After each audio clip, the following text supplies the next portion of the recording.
हम सब जानते हैं कि बिजली हमारे जीवन में कितना बड़ा रोल प्ले करती है, चाहे वो घरेलू हो या इंडस्ट्रियल यूजेस। हर जगह बिजली का इस्तेमाल होता है। एक पल के लिए मान लीजिए अगर बिजली होती नहीं तो ना हम टीवी देख पाते, ना पंखे चल पाते, ना बल्ब जल पाते, यहाँ तक हम मेरी वीडियो भी नहीं देख पाते। आज जो भी इस दुनिया में बिजली की वजह से मुमकिन है, सारा क्रेडिट निकोला टेस्ला को जाता है, जिन्होंने एसी यानी कि अल्टरनेटिंग करंट का इन्वेंशन किया था। तो आज हम इस वीडियो में निकोला टेस्ला की लाइफ के बारे में जानेंगे। तो दोस्तों, ये कहानी की शुरुआत होती 10 जुलाई 1856 में, जब निकोला टेस्ला का जन्म ऑस्ट्रियन समाज के एक साधारण से परिवार में हुआ था।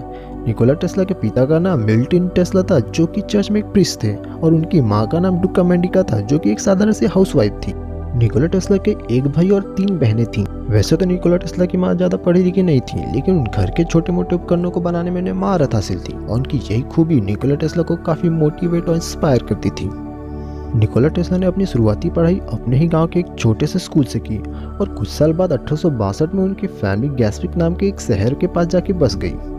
वहां पर उन्होंने अपने आगे की पढ़ाई शुरू कर दी, और हाई स्कूल में पहुंचते पहुंचते निकोला टेस्ला की रुचि फिजिक्स की तरफ काफ़ी बढ़ गई थी। फिजिक्स में उनकी रुचि का अंदाजा आप इस बात से लगा सकते थे कि फिजिक्स के इंटीग्रल कैलकुलस के प्रॉब्लम वो अपने दिमाग में ही सॉल्व कर लिया करते थे। इसी कारण से उनके टीचर कई बार उन पर शक किया करते थे कि वो जवाब देख के दिया करते हैं। इसी तरह 1873 में उन्होंने अपनी ग्रेजुएशन कंप्लीट कर ली, जो कि उस समय अपने आप में काफ़ी बड़ी बात थी। अब निकोला टेस्ला चाहते थे कि वो किसी अच्छे इंजीनियरिंग कॉलेज से अपनी पढ़ाई करें, लेकिन उनके पिता चाहते थे कि वो अपने ही शहर में रह के एक प्रीस्ट की नौकरी करें। इसी दौरान वो कोलेरा की चपेट में आ गए और उनकी हालत काफ़ी नाजुक हो गई, जिससे उनकी जान भी जा सकती थी। इसी बीच निकोला टेस्ला के पिता ने उनसे वादा किया कि अगर वो ठीक हो जाएंगे तो वो उनका एडमिशन किसी अच्छे इंजीनियरिंग कॉलेज में करा देंगे। पूरी तरीके से ठीक होने के बाद 1875 में निकोला टेस्ला ने ऑस्ट्रियन पॉलिटेक्निक कॉलेज में एडमिशन ले लिया। वहां जाकर वो माइकल फैराडे के लॉस का काफ़ी बारीकी से अध्ययन करने लगे। वो अपनी पढ़ाई में कुछ इस तरह लीन हो गए थे कि 24 घंटे में से 18 से 20 घंटे केवल पढ़ाई करते रहते थे। पहला साल तो काफ़ी अच्छी तरीके से कट गया, लेकिन सेकेंड ईयर में गलत संगत के कारण उन्हें जुए खेलने की आदत लग गई। थर्ड ईयर आते आते उन्हें जुए की इतनी गंदी लत लग गई कि उन्होंने पढ़ाई लिखाई करना एकदम बंद कर दिया, जिसके कारण वो थर्ड ईयर के फाइनल सेमेस्टर में फेल हो गए।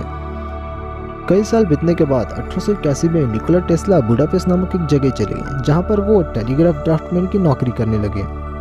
उसी दौरान उन्होंने वहाँ के टेलीग्राफ के सेंट्रल स्टेशन में काफ़ी सुधार किया, जिससे वहाँ के इन्वेंटर दिवादास पुस्कस टेस्ला के टैलेंट से काफ़ी प्रभावित होकर उन्होंने टेस्ला की नौकरी पेरिस के एक मशहूर कंपनी कॉन्टिनेंटल एडिसन में लगवा दी, जो कि थॉमस एडिसन की कंपनी थी।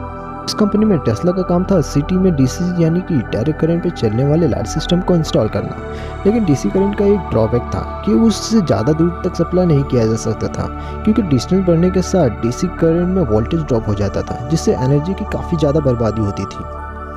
इसी चीज़ को दूर करने के लिए निकोला टेस्ला अपने रिसर्च में जुट गए। रिसर्च पूरी होने के बाद उन्होंने इसे एडिसन को दिखाया। एडिसन को ये बात समझ में आ गई कि टेस्ला का इन्वेंशन उनके इन्वेंशन पे भारी पड़ सकता है, तो उन्होंने टेस्ला के इन्वेंशन को यूजलेस और खतरनाक कहते हुए बात को टाल दिया और काम पे ध्यान देने की नसीहत दी। और टेस्ला इस पे और रिसर्च ना कर पाए, इसीलिए एडिसन ने टेस्ला को $50,000 का लालच देते हुए कहा, 24 स्टैंडर्ड मशीनें बना दो और अपना इनाम ले लो।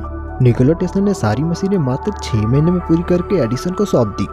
और जब टेस्ला ने अपना इनाम मांगा तो एडिसन ने हंसते हुए कहा कि मैंने तो मजा किया था। इस बात से नाराज होकर टेस्ला ने 4 जनवरी 1885 को एडिसन की कंपनी छोड़ दी। आगे चल के टेस्ला ने एसी करंट पे चलने वाले इंडक्शन मोटर का इन्वेंशन किया। जब इस मोटर की खूबियों के बारे में American businessman George wasting house को पता चला, तो उन्होंने टेस्ला को अपनी कंपनी में एज कंसल्टेंट हायर कर लिया। और ये बात जब एडिसन को पता चली तो उसने वेस्टिंग हाउस से कहा कि वो टेस्ला को अपनी कंपनी से निकाल दे। और जब जॉर्ज वेस्टिंग हाउस ने टेस्ला को अपनी कंपनी से निकालने से मना कर दिया, तो एडिसन ने जॉर्ज वेस्टिंग से झगड़ा कर लिया। निकोला टेस्ला को बर्बाद करने के लिए एडिसन ने जानवरों पे कई एक्सपेरिमेंट किए और एसी करंट को जानलेवा बताते हुए लोगों के दिलों में डर डालने की कोशिश की, और ऐसा हुआ भी। लोगों ने एसी करंट को इस्तेमाल करने से साफ मना कर दिया। जैसे जैसे लोगों को एसी करंट की खूबियों के बारे में पता चला और पता चला कि एसी करंट को यूज़ करना सेफ है, तो लोगों ने एसी करंट को यूज़ करना शुरू कर दिया। और एसी करंट डीसी करंट के मुकाबले काफ़ी सस्ता भी था। इस इन्वेंशन ने टेस्ला को नाम और शोहरत दोनों दिया, जिससे आगे चल के टेस्ला ने खुद की एक लेबोरेटरी का निर्माण करवाया, जिसमें उन्होंने सैकड़ों इन्वेंशन की और 300 से भी अधिक इन्वेंशन के पैटर्न अपने नाम किए।